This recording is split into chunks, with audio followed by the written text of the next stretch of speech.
Hey guys, welcome back to the channel. Kita masuk the final subtopic untuk chapter 4. Kita akan bincang berkenaan reaction in organic chemistry. Stay tuned.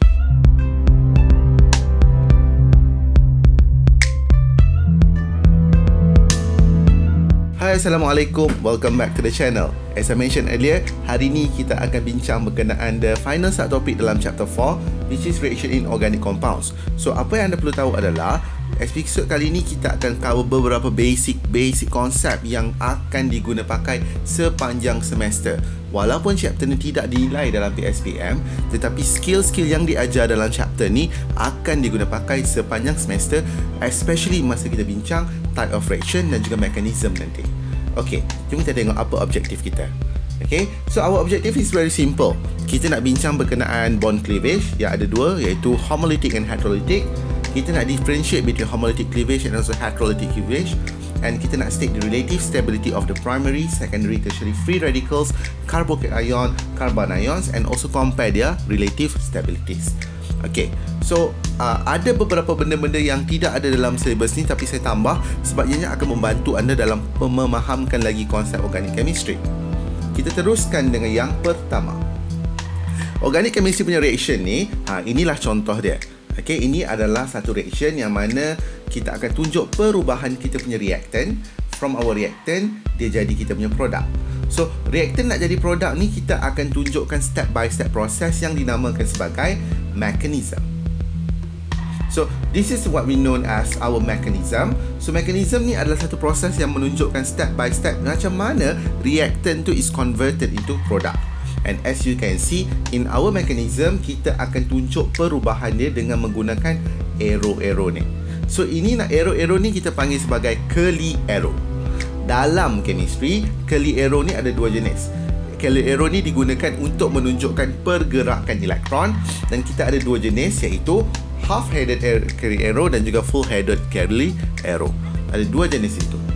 Okay, so curly arrow ni kita akan gunakan dalam mekanisme saja untuk tunjukkan pergerakan elektron yang mana kita akan ubah daripada reaktan menjadi produk. Okay, kita tengok yang pertama, iaitu full-headed curly arrow. Untuk full-headed curly arrow, kepala dia ni mesti kepala penuh. So, dia mesti satu, mesti ada dua-dua ni. Okay, so full-headed curly arrow ni bahagian ekor dia ni, okay, dan bahagian kepala dia ni ada function-function dia. Full-headed curly arrow menunjukkan pergerakan dua elektron. Okay, a pair of electron ataupun dua elektron.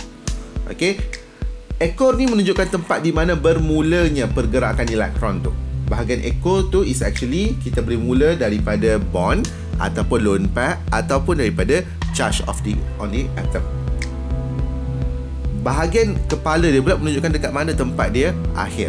Contoh dia macam ni. Daripada lone pair, dia ambil H. So, apa yang berlaku kat sini adalah dia buat bonding dengan hidrogen. Dan daripada bonding ni putus, dia pulangkan balik kepada oksigen. So, yang berlaku kat sini adalah oksigen tadi bercharge positif. Dia terima elektron, dia jadi neutral. Positif tambah negatif jadi neutral. Okay. So, sama juga dekat sini. Lone pair ambil B dan terus bersambung. Boleh juga tengok guna nucleophile. Okay, daripada lone pair dia ambil, dia masuk, dia buat bonding, dia tendang keluar. Okay, dan sama juga di sini dia akan tendang tolak double bond tu naik atas menjadi charge. So, ini adalah function of full-headed arrow yang mana dia menunjukkan pergerakan di elektron. Kalau half-headed curly arrow pula menunjukkan pergerakan satu elektron saja. Dia fish hook lah. So, dia satu ni. Mesti menggunakan half-headed kalau soalan tu cakap untuk spesies-spesies yang menggunakan half-headed arrow.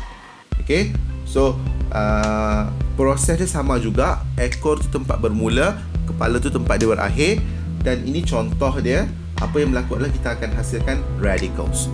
Okay, so kejap lagi kita akan tengok apa itu radicals. Now kita nak bincang pasal bond fission. Bond fission adalah proses yang mana kita nak pecahkan bonding. Remember, as I mentioned earlier, untuk menghasilkan daripada reaktan menghasilkan produk, kita kena putuskan bonding dan kita kena sambung untuk menghasilkan bonding yang baru. So, bond fission tu sangat penting dan kita ada dua jenis bond cleavage. Bond fission, bond cleavage are the same thing. The first type of cleavage is known as homolytic cleavage and the second type is known as heterolytic cleavage. Apa itu homolytic cleavage? Homolytic cleavage adalah cleavage yang berlaku dalam two non-polar bond. Okay, dia mesti non-polar. Okay, dia mesti electronegativity dia sama. Okay, so apa yang berlaku adalah kita punya bonding tu putus. Dia akan dalam satu bonding ni ada dua elektron. Kalau ada A dan juga B, so dia putus, ini ambil satu, ini ambil satu, menyebabkan A ambil satu elektron, B pun ambil satu elektron. Okay, dan di spesies yang terhasil ni, yang bintik titik satu elektron tu, nama dia adalah free radicals. Contoh macam ni. Okay, dia keluar dan ini pun keluar. Mereka tengok dia guna half-headed arrow. Okay, so dia menghasilkan free radicals. Okay, macam ni lah kita kena supply energy. Normally untuk penghasilan free radicals ni kita memerlukan the presence of UV. Dia putus, hasilnya adalah radicals. Right. Ini adalah contoh-contoh macam mana penghasilan free radicals. Kita ada UV di situ dan dia boleh juga berjangkit, tapi itu kita akan tengok later on dalam mekanisme nanti. Okay, so next one adalah heterolytic cleavage. Untuk heterolytic cleavage is occurred in a polar covalent bond yang species of atom with different electronegativities. Dia berbeza electronegativities. Okay, so bond tu terbahagi secara tidak sekata. So elektron akan pergi kepada spesies yang lebih elektronegatif. Dia akan menghasilkan cation dan juga anion.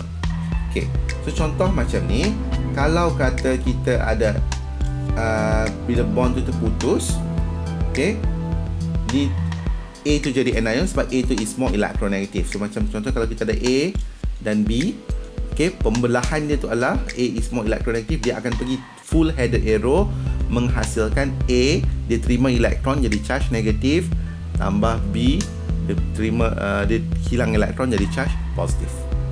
Kalau ini, kenapa B jadi anion? Sebab B is more electronegative. So dia macam ni, A, B, mesti guna full headed arrow daripada bonding kepada atom tu. So A jadi charge positif, B jadi charge negatif. Example, okay, so as we can see here, chlorine is more electronegative, so chlorine lah akan menerima elektron tu. Same goes with HBr. Okay, so ini tidak ada dalam syllabus kamu, tapi saya tambah, which is inductive effect. Okay, inductive effect is actually the effect of polarization due to sigma bond. Okay, so disebabkan electronegativity tu dia akan ada extra stability through sigma bond. Contoh macam ni, sebabkan chlorine is more electronegative, dia akan tarik electron density ke arah diri dia, menyebabkan compound tu jadi lebih stable ataupun lebih kurang stable. Lagi satu efek, nama dia adalah resonance effect. Resonance effect adalah efek yang disebabkan oleh pi bond. Okay, kita biasa tengok dalam resonance yang satu, delocalization of electron. So ini adalah resonance effect. Okay, dia through pi bond. Inductive through sigma bond, resonance through pi bond. Reaction intermediate species. Kalau tadi kita tengok bond cleavage, okay, dalam bond cleavage tu kita akan hasilkan several species. Spesies yang boleh dihasilkan adalah sama ada carbocation, carbanion ataupun free radical. Kenapa carbo-carba? Sebab kita refer kepada carbon di sini. Because organic kita lebih berminat dengan carbon. So reaction intermediate species ni sangatlah unstable and it is very reactive. Sangat-sangat reaktif. Okay, so apa yang berlaku adalah kita tengok first one, free radicals. Free radicals is actually species yang terhasil disebabkan oleh homolytic cleavage, yang menghasilkan disebabkan oleh dia ada satu saja elektron di situ. Okay, contoh macam ini. So ini adalah kita metal radical, primary, secondary and tertiary. So ini adalah dia punya susunan stability dia. Okay, kalau kita nampak tertiary is the most stable one. Why is that? Okay, this is because, okay, kalau kata kita compare between primary and tertiary, apa yang bezanya adalah dia ada lebih banyak alkyl group. Alkyl group, okay, is known as an electron donating group. Electron donating group adalah spesies yang tolak electron density. Okay, dia akan tolak electron density.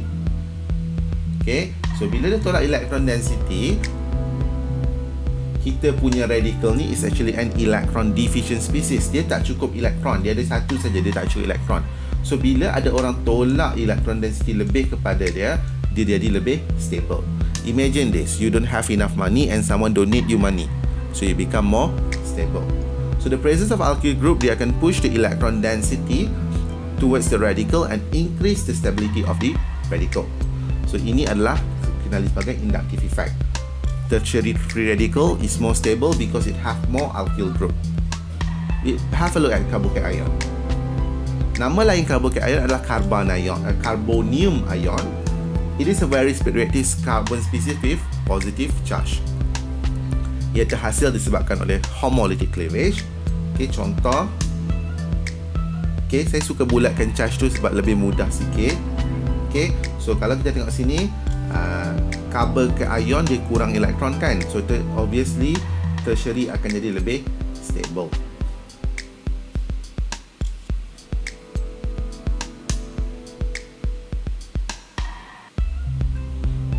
Okay, tertiary carbocation ion is the most stable one. Why? Kalau kita compare between primary and tertiary, okay, primary carbocation ion is more stable because it have more electron donating group.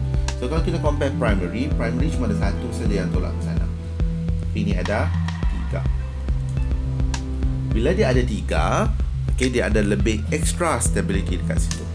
So carbocation ion is actually an electron deficient species sebab masa pembelahan tu during the hydrolytic cleavage, so A, B, okay, dia hilang elektron tu.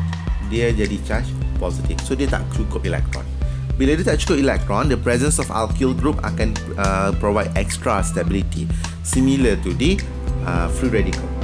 So what happen now, bila ada extra stability tu menyebabkan kita punya compound tu jadi lebih stable, so lebih selesa sikit lah berada dalam keadaan carbocation ion tu. Okay. Carbon ion. Carbon ion is carbon yang bercharge negatif yang terhasil disebabkan oleh hydrolytic cleavage. Ini adalah dia relative stability. Dia terbalik ya.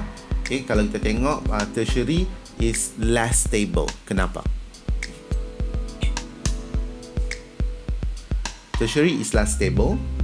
Kenapa? This is because carbon ion is actually an electron rich species. Dia banyak elektron, dia bercharge negatif. So bila you ada banyak lagi orang donate electron density kepada dia, dia menjadi sangat-sangat negatif.